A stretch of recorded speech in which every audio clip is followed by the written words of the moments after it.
2026 is just a few short days away, really hours. Actually, as I'm broadcasting this live, we have less than 48 hours before 2026. So, will this be the year that you finally finish your book? It can be, but only if you have a great plan in place. In today's video, we're going to talk about the 3 ways that you can prepare for 2026 as a kingdom writer. Let's get into it. Hey, y'all. Welcome to today's Live with Lisa. If you're new here, my name is Lisa, and I create videos that help you learn how to write and live God's way. If you want to honor God with both your life and your writing, this is the place for you. Every week, we go live here in partnership with Our Given Purpose Ministries, which is an amazing ministry founded by my dear friend, Tori Slaughter, to help you grow in your walk with God and to get plugged in to godly community. So not only can you watch today's live stream on YouTube and on Instagram, but also on the Our Given Purpose Ministries Facebook page as well. So make sure you get connected there and learn more about that ministry. So, as I said, today we are talking about how to really get set up for success in 2026 as a writer. What does that look like? What does that mean? So, let's dive right in. The first way that you can really prepare for 2026 as a writer, and you should prepare, let's be clear, is that you want to review your accomplishments and your struggles from the past year. This is important for us to do both.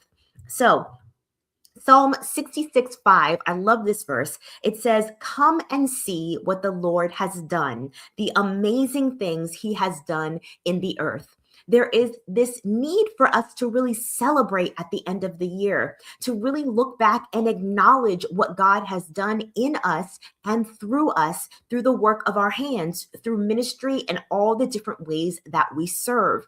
There is such a need for us to do that intentionally, not only because God is worthy and deserving of our worship and our praise, but also it is good for us to help us remember all the things that we have overcome, all the different successes that we have had. And so I want to encourage you to do this as we close out 2025, as we really prepare for the new year. I want to encourage you to celebrate your wins in a tangible way. Think of something that you can do, maybe with your loved ones and with your family, people that you know who know about your writing journey. Take time to do that. Really set aside some time to really celebrate those wins that you've had. Writing is a marathon. It is not a sprint. And those of you who have been writing for a long time, you know how true that is, right? And so we want to make sure that we really find ways to enjoy the journey, that we're not so focused on the destination that we forget to really acknowledge all those little milestones along the way. Those milestones are so important in helping us grow as writers. So we want to be really intentional about celebrating them. And it doesn't have to be a big fancy thing. You don't have to spend a lot of money. You don't have to spend any money at all. It could just be you getting together with friends and family and just talking about your journey, talking about what you've learned, talking about how you've grown and how you've improved as a writer. Just that alone can be really empowering and exciting in many ways. And so there's a lot of different things that you can celebrate in your writing process as well. It's going to be unique for you, and each writer is different, but really look for different things that you can celebrate and acknowledge. Things like just finishing a first draft, right? That's a big deal. Many writers never even get that far, right? Things like finding and signing with a literary agent. If you're pursuing traditional publishing, that's one thing that you can celebrate. That is a big deal as well. Again, something many writers never accomplish. Or your book going to print, right? You can celebrate a lot of the steps in between, not just the publication of the book, but look for those different places to celebrate along the way as well. You can celebrate, going through your first round of edits, finishing your edits, having your beta readers and have, sending your book out to beta readers or to critique critique partners for the first time. Again, this is unique to you and what you want to celebrate. But really look for those moments, look for those opportunities to really acknowledge and celebrate your wins. So important to do that. Another thing you want to do is to really stop and consider and how you can improve in the areas that you've struggled. As if you've had difficulty with consistency, for example, you want to stop and think about that. Think about why you had a hard time this year. What can you do differently? What changes can you make in order to improve next year? You may need to make some changes to your schedule. You may need to make some changes in your mindset, how you're thinking, how you're approaching the writing process. Whatever that looks like for you, you want to slow down in all of the hustle and bustle of the end of the year and the excitement about next year. Take that time to be reflective and to really think through what are some areas that you can improve. What are some things that you could do differently next year? What are some weaknesses and struggles that you may have had? This is not to beat yourself up, but to really acknowledge and be self-aware and think about that. You may even want to invite people that you trust, people that you know and who have supported you in your writing journey, and especially people who are familiar with your writing, maybe some of your critique partners or an editor that you might be working with. You want to invite them into this process as well and ask them from their perspective, what do they see in terms of ways that you can improve in your writing process? So make sure that, again, that you are intentional about that and really looking for ways to do that. The second thing that you can do to prepare yourself for 2026 as a Kingdom writer is to set your writing goals and your plans for the new year. This is so important to be intentional about now. Don't wait until January 1st to get started. You want to come into the new year with momentum on your side, not rushing to try and catch up. Proverbs 21 verse 5 talks about this. It says that the plans of the diligent prosper, that they lead to profit as surely as haste leads to poverty. The plans of the diligent lead to profit. Some versions say prosper. As surely as haste leads to poverty. And so this is so important, this principle in our lives. We need to make our plans and be intentional about those plans and be thoughtful about them. We don't want to just rush in, right? There's that famous saying, fools rush in, right? And so we don't want to do that. We want to take time to make plans and to really think through what we're going to do in the new year. That way we're not scrambling trying to, figure things out after the new year has already started. And again, we lose that momentum.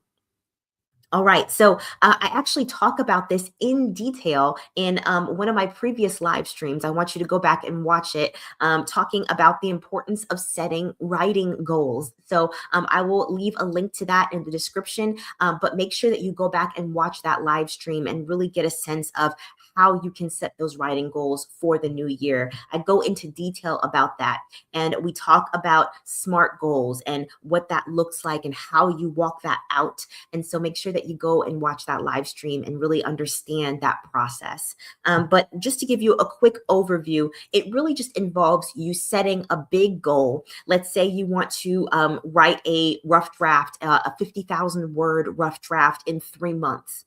Right? So you're going to set that larger goal, and then you're going to break it down into smaller goals that can help you, walk through that. And it helps it become more manageable and less overwhelming when you do that.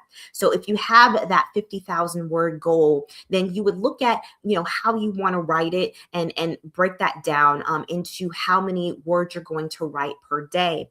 So if you're going to write 5 days a week in that example, and you're going to exclude weekends, you're just going to write the 5 days a week, then you're going to apply those SMART goals to help you create a timeline, right? And so that would mean you would calculate your daily word count goal based on that deadline. So if you're writing, 5 days a week, and you're writing over 12 weeks, which is 3 months, right?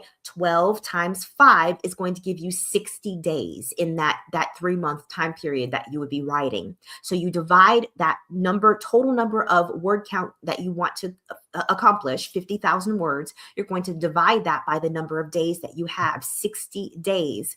And that will give you about 833 words per day. And so that's just an example of what that looks like. Again, I go into more detail about how to really work out those goals and how to create those goals in that live stream, talking about how to set writing goals. So again, I encourage you to watch that because it will really help you to develop that plan for the new year. And then you also need a vision for your book. A vision is so important because it's a framework that will help you to really stay motivated throughout the writing process. And I talk about what a writing vision is in my live stream that I did earlier this year, talking about vision, how to create a vision. You have the idea, now what, and how to create a vision for your book. So I will leave a link to that live stream as well. So definitely go back and watch that one because that will walk you through the process of creating a vision for your book. Not only do you need goals, but you also need a vision, things that will help you figure out things like who your book is for, right? Your ideal reader, what the core message is for your book, and other things that will help you really get an overall strategy for how you can write your book effectively. So again, make sure you go back and watch that live stream that I did talking about how to create a vision for your book. It will really help you to work on that now and to really set you up for success in 2026. All right. And then the third thing you want to do that will help you prepare, that will really set you up for success with your writing in 2026 is to brainstorm for any works in progress that you want to start in January. Brainstorm for any works in progress that you want to start in January. Brainstorm for them now. Again, we don't want to start in January. We don't want to wait until we've lost that time to have that momentum. We really want to hit the ground running in January in 2026. And so now is the great time. Again, we have a day or so before the new year comes in. And so now is the time where you can set aside that time to brainstorm for that new project that you want to start next year. And so brainstorming really has a lot of value in terms of helping us to get started and have that momentum and to not really kind of paint ourselves into a corner and not know where to go next, right? So many writers make this mistake. They just dive right into the writing process and they haven't really given themselves a place to go because they haven't done that crucial brainstorming work ahead of time. I like to say that it's kind of like getting into your car and just driving anywhere aimlessly without having a destination. You'll get somewhere, but it probably won't be where you were trying to go. And so brainstorming helps us to know where our book is going. It helps us to be clear, again, in terms of having that vision and getting us started to move forward. And so I did a live stream earlier this year talking about brainstorming and what is involved in that process. I gave you several ideas for different types of brainstorming that you can do.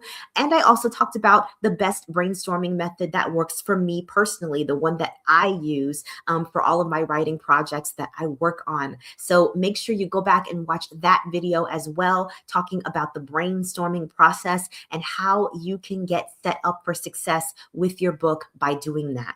So I want to encourage you to do that. Two things I want to remind you of from that video is number one, that brainstorming sessions should be short. We're talking 30 minutes or less.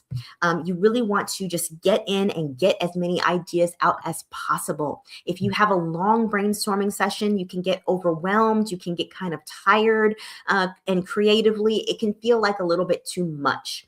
And so I really encourage people to brainstorm for 30 minutes at the absolute maximum and even less if you can, just to really get that work done and get those ideas out. And then the second thing is to embrace imperfection in the process. This is not the time to edit as you go. This is the time to get your ideas out, to really let them flourish, to really just think freely and just to play and see what happens, see what comes up. And that is really what the brainstorming process is all about as a writer. So I encourage you to do that, and I encourage you to set it aside that time. Again, it doesn't need to take long, 30 minutes or less, and then just embrace that imperfection in the process. And I believe you can set yourself up and really be ready to hit the ground running in 2026 if you do that little bit of work ahead of time.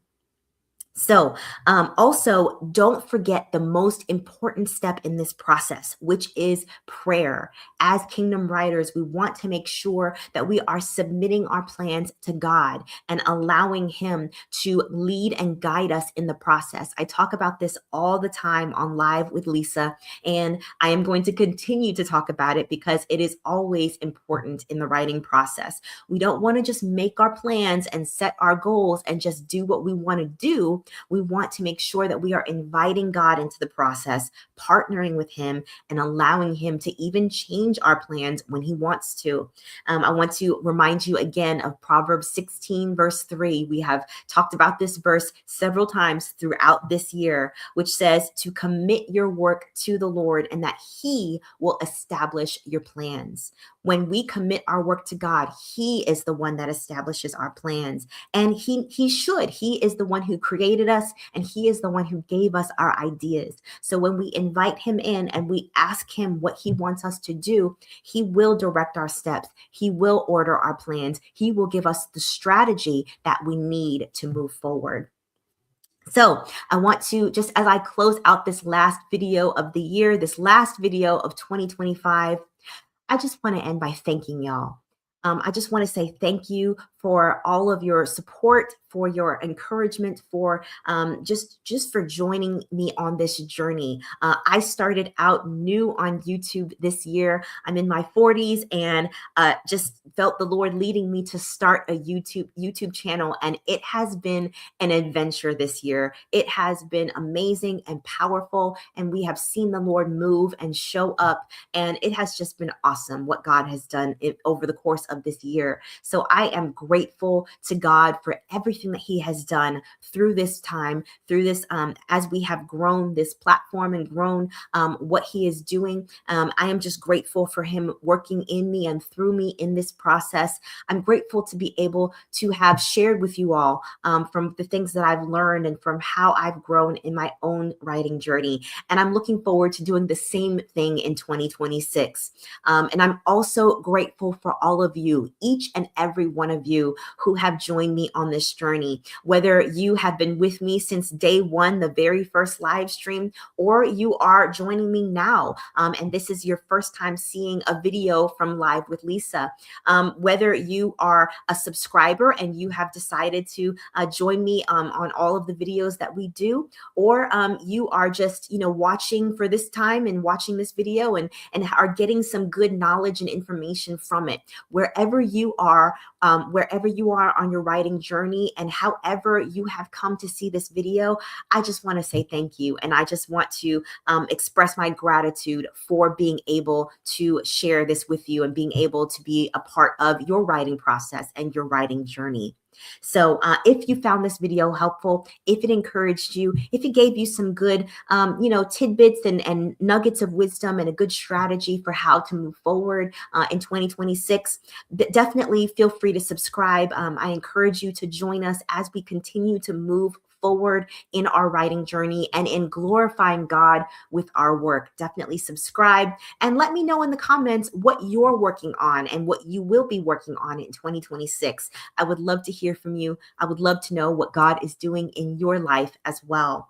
And so that is it for this last video of 2025. This is it for Live with Lisa for until next year. And so once again, my name is Lisa. This has been Live with Lisa, and I will see you in 2026. Until then, take care, God bless, and happy writing, y'all.